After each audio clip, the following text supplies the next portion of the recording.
All right. Good morning and welcome. Thank you for coming to this Media Availability Day. I'm Sarah Copeland-Hansis, Vermont's Secretary of State. With me is Sean Sheehan, our Director of Elections, and we are here today to share some vital information to folks in advance of our statewide primary, which is happening on August 13th.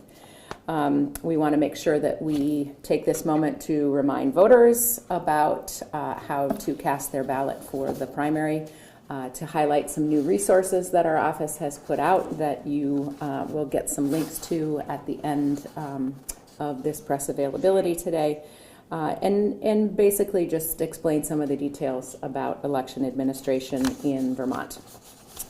Today is also National Poll Worker Recruitment Day, and so we are encouraging Vermonters who are interested in the electoral process, who want to give back to their community and contribute to a functioning democracy, to reach out to their town or city clerk and volunteer to be a poll worker. Clerks all over the state are looking for people to step up and volunteer, and so making sure that you let your clerk know you're interested in and able to do that is the way to start that process. So thank you in advance for jumping in to make our elections work. So the statewide major party primary is just a week and a half away. Voters will choose which candidates they want to represent their parties in the November general election. Up for election is one of our United States Senate seats, our United States House seat, governor, lieutenant governor, treasurer, secretary of state, auditor, attorney general, all state Senate seats, and all state representative seats, as well as high bailiffs. So voters should have a voting plan. At this point, we want folks to be thinking about, am I going to go in and vote early in my town clerk's office? Am I going to request a ballot be mailed to my home? If you're going to do that, you should be doing that right away, because with mail delays these days, we want to be sure you receive your ballot in time. If you've already requested an absentee ballot and you have one in your kitchen sitting on the table waiting to be filled out, it might be a good idea to make a plan to drop it back off in person at your clerk's office while they're open, or using a ballot drop box at your clerk's office, again, because of mailing delays. A couple other details about voting in our statewide primary. Unlike the presidential primary back in March, in our statewide primary, you will be given all three ballots, one for the Republican Party, one for the Democratic Party, and one for the Progressive Party. You get to look at all three, and you get to choose which one you want to vote in. You must return all three ballots, okay? So if you're doing that with your mailing envelope, you have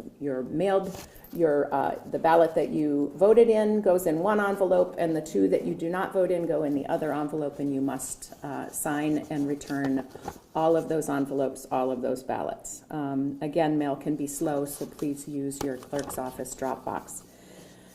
If you need to register to vote, please go to our online voter registration page at olvr.vermont.gov. Online voter registration page. You can update your voter registration. You can register for the first time. If you've recently moved, please update your address so that your general election ballot comes to the right location.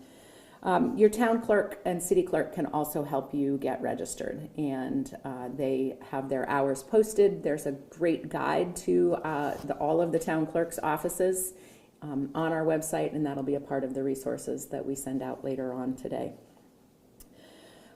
You can, if you are registered now, you can go ahead and vote early in your clerk's office, or as I said before, you can request your ballot be mailed to you. You can go pick up your ballot, take it home with you, fill it out, and turn it back in anytime before or on August 13th. And just be sure that you fill out all of the blanks on your ballot envelopes before you return that. If you would like to see a copy of your sample ballot, right? Many people like to vote on election day. They like the process of going, checking in with the folks who are working at the polls, saying hello to the clerk who's administering those elections. If you want to vote on election day, but you'd like to see what your ballots are going to look like, you can go to your My Voter page and you can see a sample of your ballots. You can see who's running all the way from the governor's race and United States House and Senate races, all the way down through who is on your local ballot for state rep, state senator, and justices of the peace. Your My Voter page is a great resource for you, and we really want voters to start looking at that for resources, because when the general election voter guide comes out towards the end of September, your voter guide for the general election will be available through your My Voter page. We've got some new resources that we've been sharing out through all sorts of different channels. We've shared out this list of resources, and we'll send it to you again with the other links that I have mentioned. They're going out to all municipal officials, to all town clerks. They're going out through Front Porch Forum. So if you're on Front Porch Forum, I hope you've already seen it. But we've got some really great resources to help Vermonters understand elections and also to help answer some commonly asked questions. So we have a great new election security video that was created with a handful of our municipal clerks who know firsthand all of the steps that we take in Vermont to make sure that our elections are secure. That'll be available on our YouTube page, and also you can find a great video on our website of how to register and vote in Vermont elections, and that has been translated into 14 different languages, and so we welcome you to take a look at that resource as well. There's also a page on our website that is sort of the truth about Vermont elections. So there can be a lot of mis and disinformation out there. There can be a lot of similarities and also differences between election law in Vermont versus other states that people may be more familiar with. If you're looking for the true information about how elections work in Vermont, please check out that Truth About Vermont Elections page. And that is it for my set of resources, and I want to welcome Sean Sheehan to come up, and he's going to talk with you about a number of data resources and also the processes for counting on election night. So Sean, take it away. Thank you. Okay, great. So thank you. So I know a lot of you are interested in when the results will come. Always the popular question. The polls close at 7 o'clock on August 13th. Depending on the town, they open between 5 and 10 a.m., but they all close at 7 p.m. After the polls close, the town clerks and their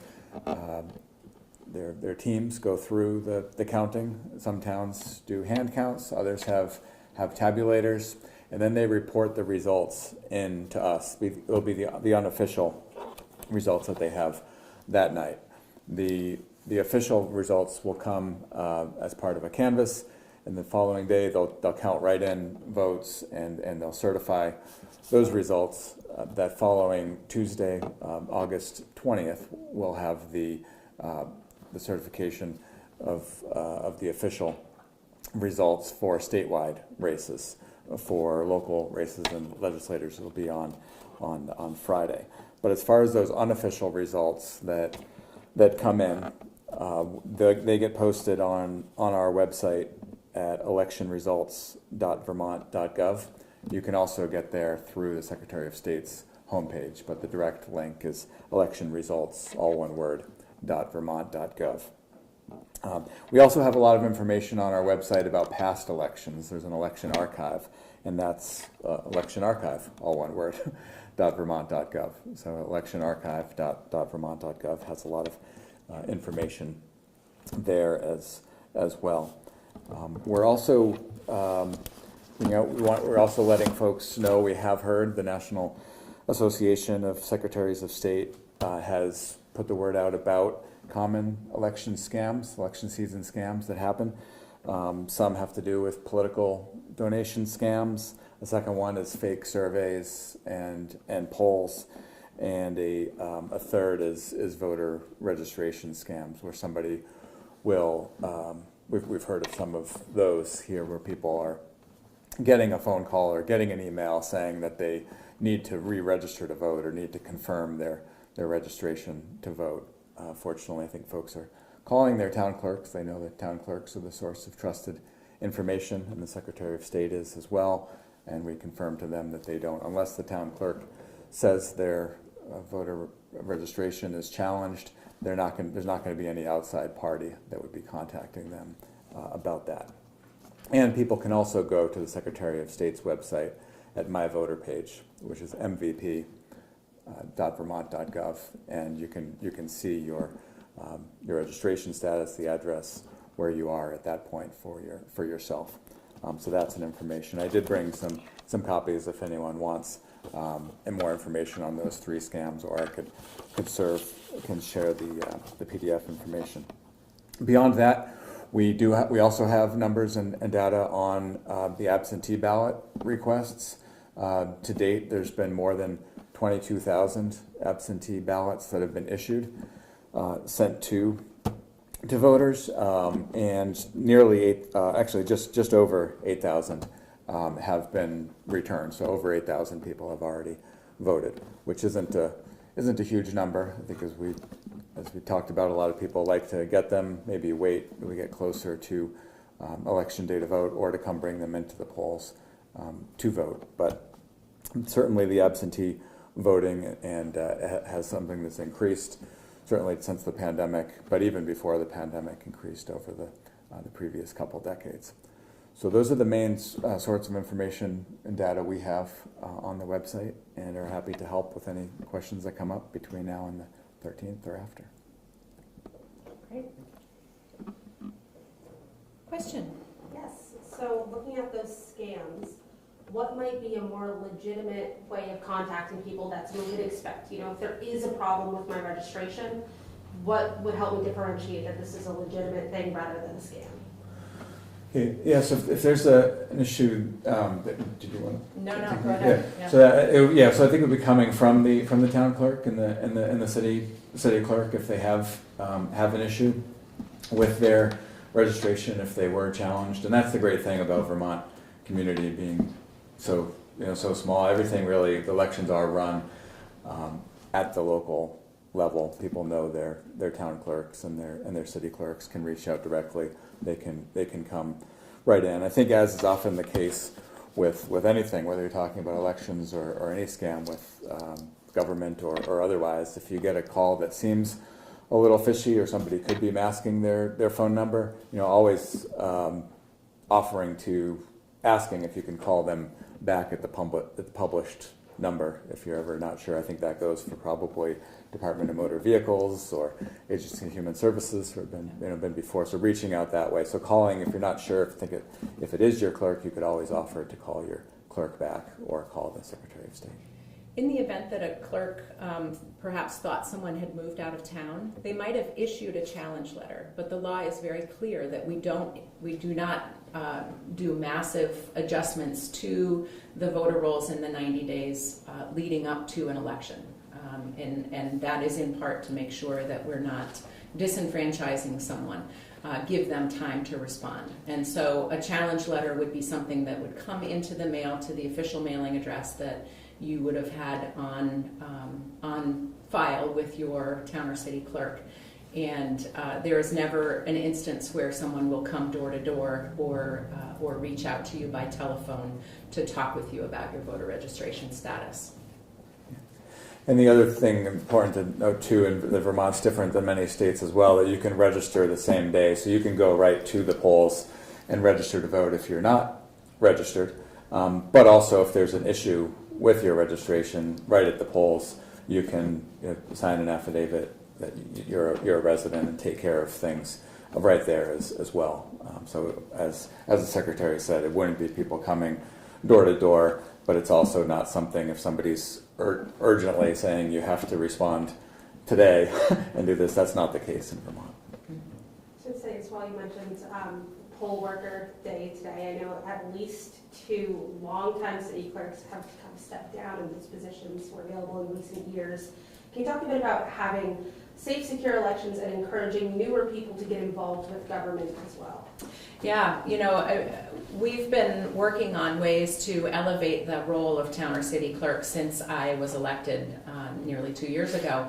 And part of that is just, as you were saying, when longtime clerks step down, communities are sometimes left scrambling to figure out who's going to step in and take over this role. Town and city clerks are critical to the functioning of local government. government. They're filing our land records, and they are running our local elections. And it's a great job that is close to home and involves a lot of close contact with your friends and neighbors. It really is a public service position.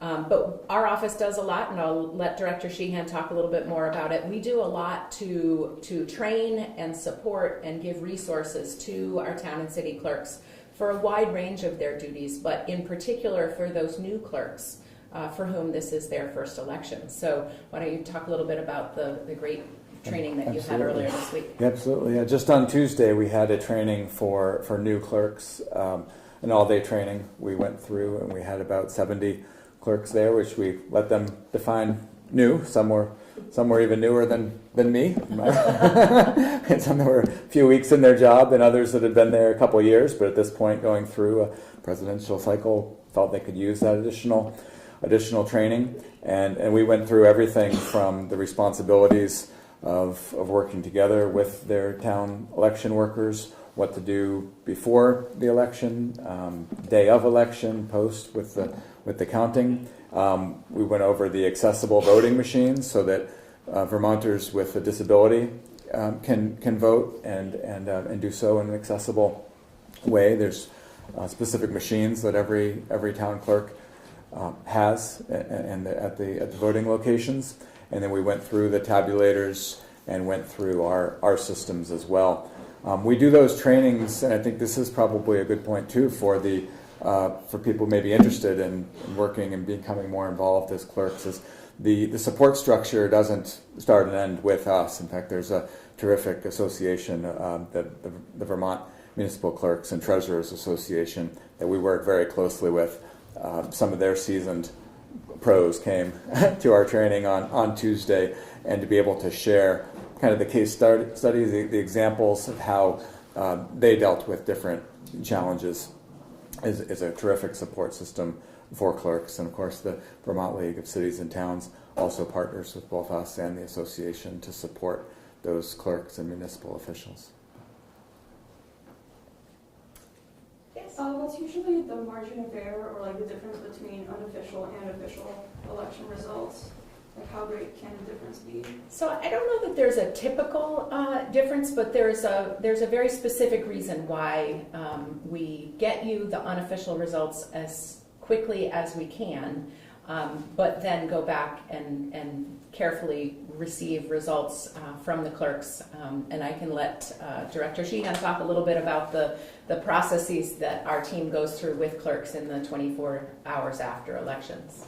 Yeah, absolutely. And to the question of what the range is, I think it really probably maybe the biggest factor may be how strong of a write-in candidate campaigns there are. If it's an election where there's a lot of write-in candidates actively pushing that, it would be a higher percentage.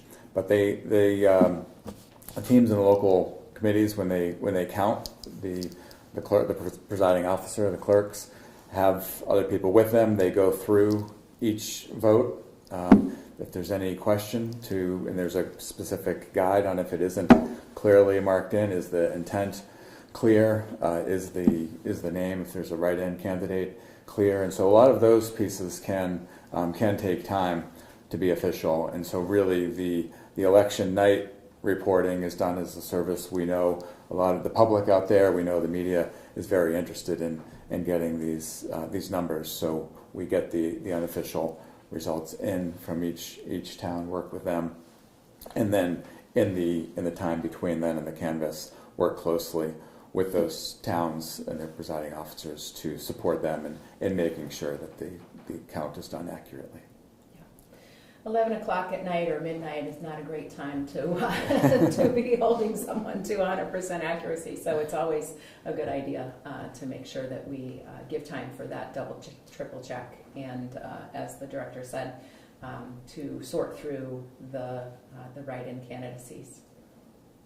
Other questions?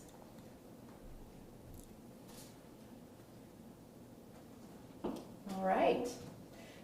Well, we will send out a set of resources, some of the links that we spoke about today, so that you can share those with your viewers and readers. And thank you very much for coming today. Thank you.